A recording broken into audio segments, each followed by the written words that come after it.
Assalamualaikum warahmatullahi wabarakatuh. Mari kita mulai kajian kitab Al-Hikam majelis ke-6. Bismillahirrahmanirrahim. Layakun ojo ono ta'akhuru amatil atoi, apa terlambate bantuane pemberiane Gusti Allah, ma'al ilhaqi ing dalem sumertane nemen-nemeni fi du'ai ing dalem doa, mujiban iku majibaken liyak sika maring putus asa sira, bahwa mongko utai Gusti Allah domina iku nanggung sapa Allah laka marang sira al-ijabata ing ijabah fima ing dalem barang yahtaruhu kang milih sapa Gusti Allahu ing malaka kedue sira la fima ora ing dalem barang tahtaru kang milih sira li nafsika marang awak dhewe sira wa fil waqti lan ing dalem waktu alladzi kang yuridu ngersakake sapa Gusti Allah la fil waqti ora ing dalem barang alladzi kang turidu ngarepake sira. Artinya, janganlah keterlambatan pemberian Allah Subhanahu wa taala itu menyebabkan kamu putus asa sementara kamu sudah bersungguh-sungguh dalam berdoa. Maka Allah yang menanggung ijabah doa padamu dalam apa yang Allah pilihkan untukmu, bukan apa yang kamu pilih untuk dirimu.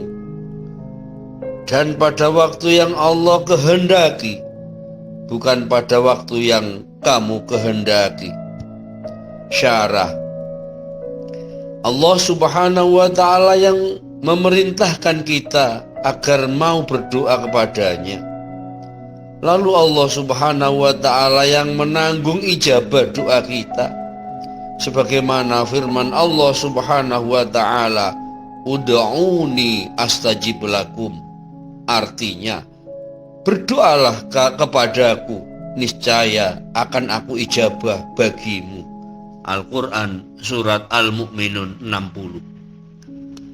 Terkabulnya doa itu tidak harus berupa sesuatu yang kita pilih untuk diri kita, tapi bisa berupa sesuatu yang Allah Subhanahu wa ta'ala pilihkan untuk kita.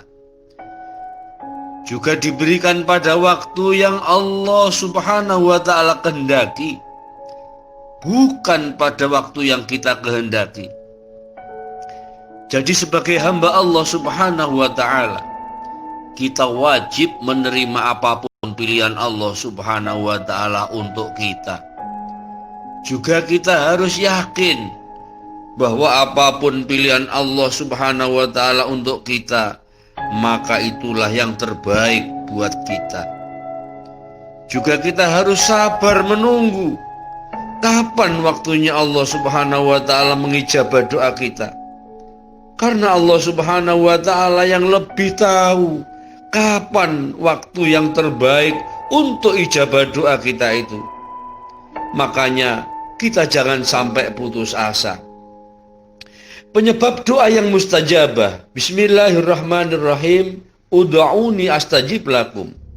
Wa idza sa'alaka ibadi anni fa inni qarib ujib da'watad da'i idza da'an falyastajibu li wal yu'minu bi la'allahum yarshudun. Jadi jelas sekali bahwa kita diperintah Allah Subhanahu wa ta'ala untuk berdoa, dan Allah Subhanahu wa ta'ala yang akan mengijabah doa kita. Berdasarkan ayat di atas, bahwa orang yang doanya mustajab adalah orang-orang yang dekat dengan Allah Subhanahu wa ta'ala. Sedangkan cara agar kita bisa dekat dengan Allah Subhanahu wa ta'ala itu ada 4 cara juga berdasarkan ayat tersebut. Yaitu 1, cara syariat, yaitu dengan melakukan amal kebaikan. Karena setiap kita melakukan amal kebaikan apapun, maka kita semakin dekat dengan Allah Subhanahu wa ta'ala. Maksudnya dengan cara bertakwa pada Allah Subhanahu wa ta'ala, yaitu melaksanakan perintah Allah Subhanahu wa ta'ala dan menjauhi semua larangannya. 2. Cara thariqah, yaitu dengan melakukan amalan-amalan dan ritual-ritual tertentu, juga dengan cara-cara tertentu yang sesuai dengan petunjuk guru mursyid atau kiai yang memberi ijazah.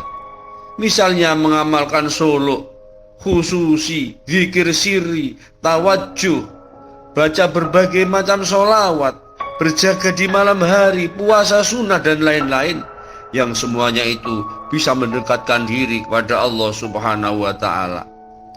Kedua cara ini berdasarkan ayat falyastajibu li, artinya hendaklah mereka itu memenuhi perintahku.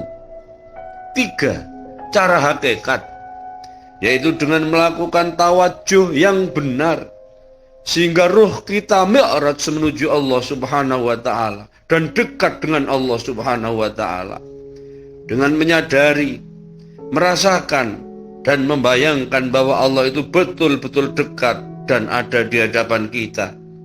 Jadi ketika kita yakin dan percaya bahwa Allah itu dekat sesuai dengan pernyataan Allah Subhanahu wa ta'ala, fa inni qarib, artinya maka sesungguhnya aku dekat. Kemudian kita tawajjuh dan praktek keyakinan itu dengan cara menyadari, merasakan dan membayangkan bahwa Allah itu dekat sekali. Maka sungguh secara hakikat kita betul-betul dekat dengan Allah Subhanahu wa ta'ala. 4. Cara ma'rifat, yaitu bagi mereka yang sudah wusul ilallah dengan musyahadat, sehingga selalu bersama Allah Subhanahu wa ta'ala, dengan cara menggunakan warid. Yang dimaksud dengan warid di sini adalah nur ilahi yang ada pada hati para hamba Allah yang dicintainya. Ketika mereka sedang merasakan warid tersebut, maka sesungguhnya mereka itu sedang pada posisi bersama Allah Subhanahu wa ta'ala yang sesungguhnya, yaitu dekat lahir dan batin, karena kita sedang merasakan di dalamnya. Cara yang keempat ini adalah urusan rasa dan keyakinan. Siapapun tidak akan bisa mengerti jika belum merasakan sendiri. Cara yang ketiga dan keempat ini berdasarkan ayat wal yu'minu bi, artinya dan hendaknya mereka beriman kepadaku. Jadi ini urusan keimanan dan keyakinan yang dirasakan. Demikian kajian kali ini, mudah-mudahan bermanfaat bagi kita semua, dan saya akhiri. Wassalamualaikum warahmatullahi wabarakatuh.